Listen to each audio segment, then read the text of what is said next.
Allez, salut à tous, c'est Matt, on se retrouve aujourd'hui pour un autre épisode du jour. Alors désolé, j'ai pas pu faire de vidéo mercredi, aujourd'hui je la sors en retard, mais c'est pas grave. L'important c'est d'avoir votre vidéo, donc du coup je l'avais dit sur Twitter, pas sur Twitter mais sur Discord. Le planning va un petit peu changer, c'est moi qui vais faire les vidéos. Tilt ne les fera plus, il sera quand même là le dimanche avec moi, mais du coup lui il s'occupe exclusivement de l'école Zone 9. Donc si jamais vous ne savez pas ce que c'est, je vous invite à regarder la description, il y a une vidéo où on explique tout ça, même si les choses ont quand même bien changé. Vous avez un point descriptif ici. Alors on va commencer par un petit point concours.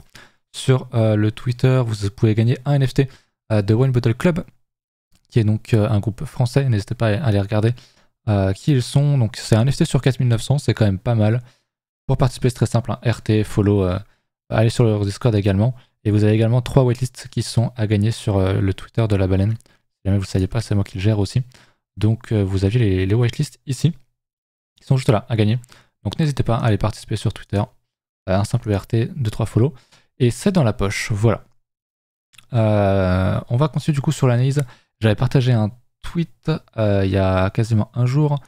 On reverra ça, mais voilà, on n'est pas revenu chercher ma zone de short, même si on était techniquement dans la zone rouge au bébert.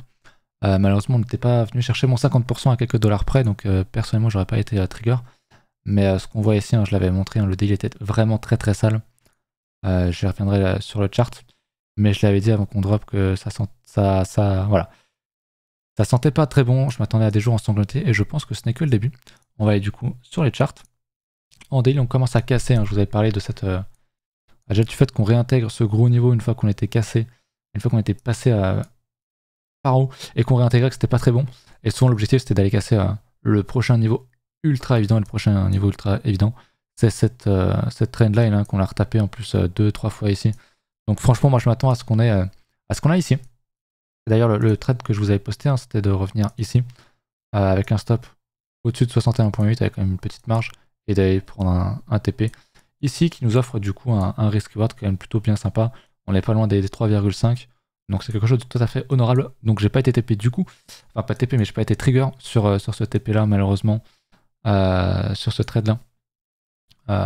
Pour moi c'était un trade qui était autant je pense qu'on est quand même plus proche d'un bottom sur BTC qu'autre chose en termes de prix, même si je pense qu'on peut aller faire un léger plus bas, comme je l'avais déjà expliqué, aller chercher ici une mèche, déborder un peu, pourquoi pas.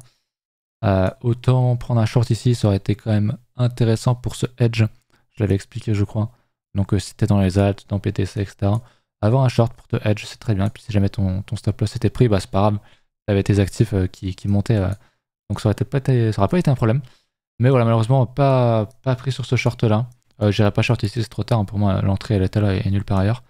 Donc maintenant, on va falloir serrer les fesses, je pense, parce que ça sent honnêtement pas très bon si on est en train de casser cette grosse trendline. Ce que j'aimerais voir par la suite, du coup, bah, c'est voilà, une grosse mèche là-dedans, beaucoup de volume qui indiquerait du coup le give up des gens. Idéalement, dans cette zone là, ça serait bien de pouvoir racheter là-dedans, mais je suis pas sûr. On a déjà bien retesté ces niveaux-là.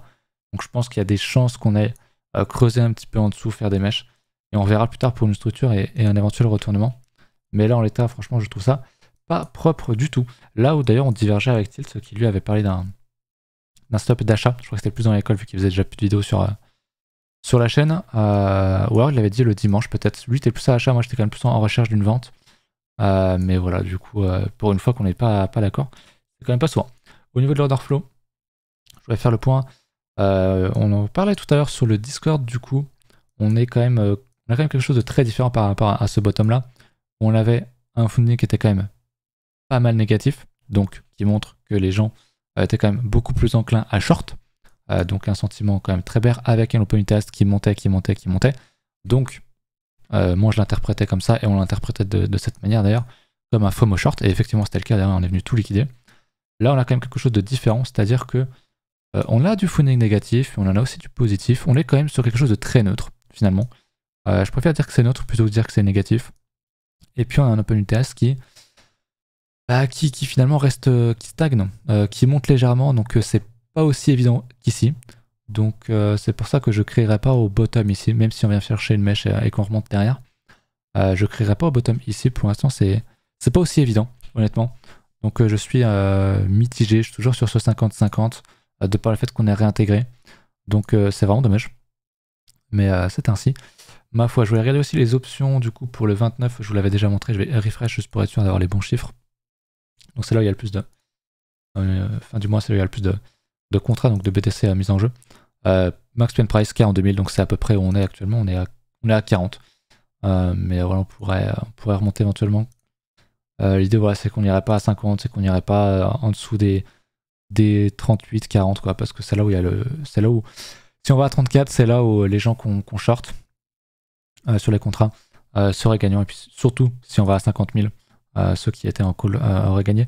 Donc la bonne moyenne c'est 42 000, c'est le max spend price, donc le scénario où les gens gagneraient le moins au final, et comme c'est ce que fait souvent le marché, c'est sans doute à un prix, donc c'est pas forcément le prix fixe, c'est pas à 42 000 piles, mais autour de 42 000, ça me paraît être un prix intéressant pour la fin du mois de mars. Donc tactiquement, ce que je disais finalement, toujours être en range, faire quelque chose comme ça, ça me semble être un plutôt bon scénario. Donc voilà, on reste finalement encore sur un range qui dure depuis le début de l'année maintenant. Je parle même pas du range vraiment beaucoup plus large, où là, bon, ça fait déjà depuis début 2021. Mais voilà, on est toujours sur ce range. Et pour l'instant, on n'est pas prêt d'en sortir. On l'attend quand même, personnellement, je m'attends quand même à pas mal de volates. Mais avec la volate, entre guillemets, courte, histoire de faire un mouvement comme ça, d'aller chercher une mèche. Mais derrière, je m'attends quand même à ce qu'on, même si on déborde un peu, à ce qu'on réintègre et qu'on vienne rechercher les 42 000 d'ici la fin du mois ou quelque chose comme ça, et qu'on range finalement juste pour faire chier, qu'on vienne prendre la liquidité ici, et voilà, c'est tout quoi. C'est vraiment le plan pour l'instant. Pour l'achat, pour l'instant, j'ai rien. Sauf si vraiment on invalide tout. Si ici on invalide et qu'on fait ça et qu'on vient retaper un plus haut, je dirais ok, on repasse dans une dynamique haussière.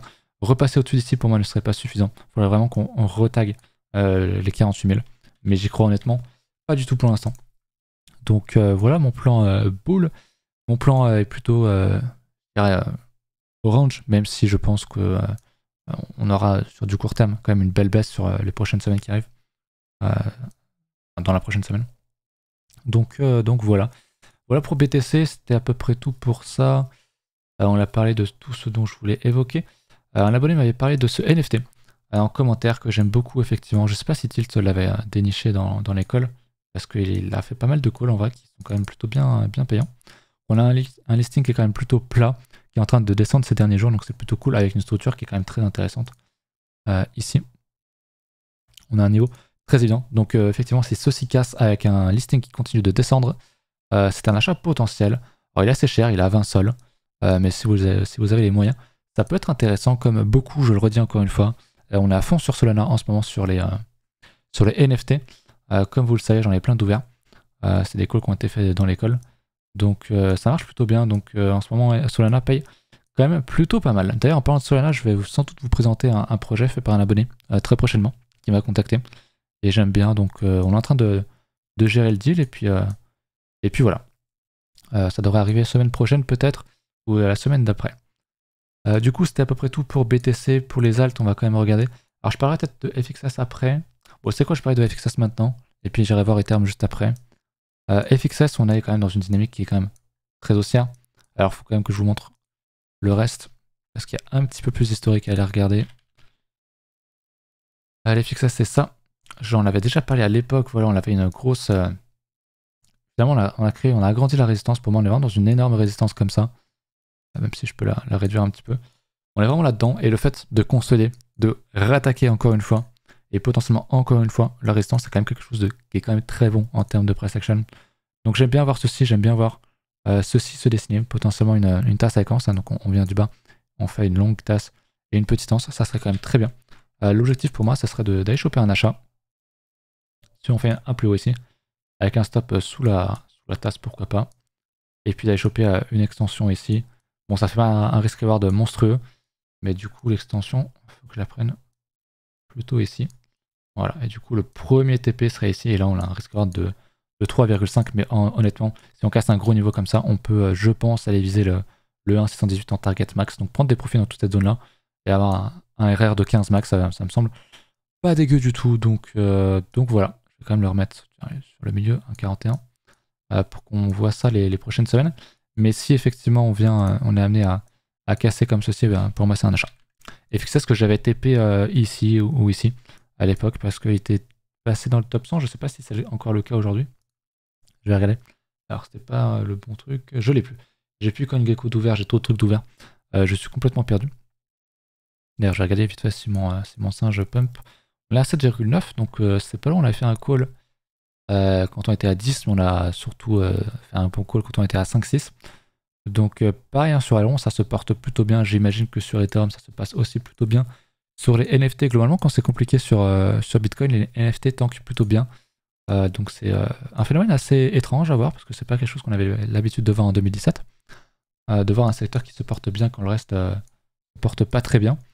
Et puis quand justement les alt pump, bah, c'est souvent un top sur les NFT, donc ça permet de se hedge un petit peu, ou de prendre un peu moins de tarifs en tout cas, que si on était uniquement sur des alts et sur BTC. Voilà, j'ai un peu trop parlé. On va regarder du coup Ether.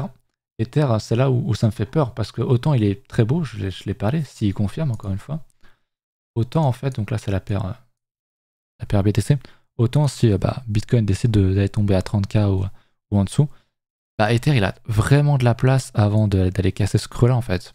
Il a vraiment de la place avant de tourner bear. Et sa paire dollar est encore plus parlante. On a le temps en fait. On peut très bien faire ça, revenir rechercher pour repartir derrière. Donc ce qui me fait peur, c'est que si BTC va vraiment faire une grosse mèche à 30K, 35, je sais pas combien, peut-être même en dessous, Ether prendra tarif, mais il a quand même beaucoup plus de place que BTC. Donc voilà, on a ce creux qui est posé ici, qui pour l'instant est positif, puisqu'il est plus haut que celui-là. Donc l'ultime creux à défendre, c'est celui-là, hein, qui est juste au-dessus de l'ancien ATH. Je vous l'ai déjà dit, hein, si on réintègre l'ancien ATH, pour moi c'est terminé. Il y a un gros changement de dynamique sur le marché des alts, et ça serait vraiment pas bon. Donc on a un creux ici qu'on défend bien, une structure du coup qu'on est en train de défendre également ici. Donc l'idée c'est de ne pas casser ce plus bas-là. Et tant que c'est pas fait, bah, je resterai bullish. Et ce que j'aimerais vraiment voir, c'est qu'on repasse, vous le savez, au-dessus de cette belle résistance. Je pourrais même d'ailleurs peut-être plutôt maintenant la mettre comme ça, qu'importe comment vous la tracez, mais ici on a quand même une bonne zone, donc ouais, si Ether repasse au-dessus des 4005, honnêtement ce serait extrêmement bullish pour le marché, parce que je vous le remontre, hein, en hebdomadaire, on est quand même sur une grosse structure hebdo post-ATH.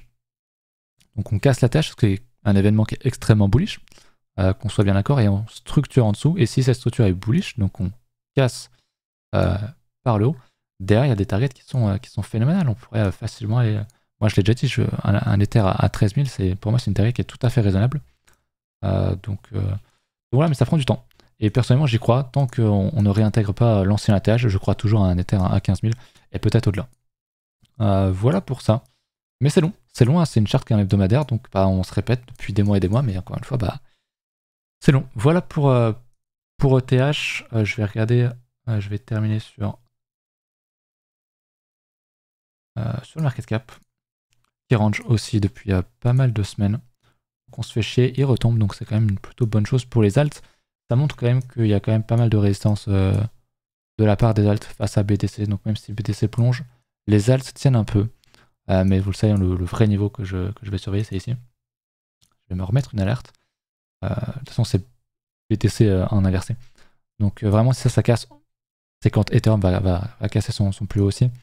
Là-dessus, on risque de voir une très grosse accélération sur les alts. Et franchement, en termes de price action, je me répète souvent, mais on a un premier niveau ici. On le reteste 3 fois.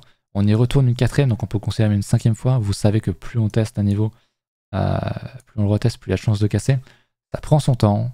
C'est de l'hebdomadaire, encore une fois.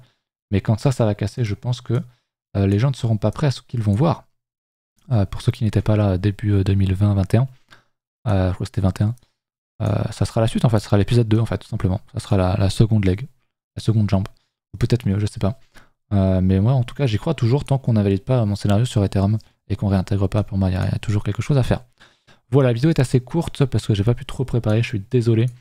N'hésitez pas à mettre en commentaire ce que vous voulez voir pour dimanche, si vous avez des propositions d'altcoin ou alors des NFT sur Solana notamment, ou ailleurs, qui vous intéressent. Si vous avez une charte, ça peut être très intéressant, comme me l'avait fait l'abonné. Il y a un gros potentiel là-dessus, donc belle trouvaille. Merci à toi. Je vous laisse là-dessus, on se retrouve dimanche du coup avec Tilt, et puis je reprends ensuite un rythme un peu plus sérieux.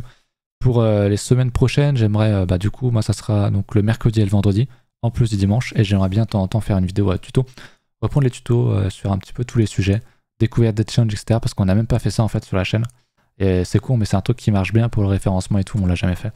Donc il serait temps de faire ça, voilà. Je vous laisse là-dessus et je vous dis à la prochaine. Salut, à dimanche.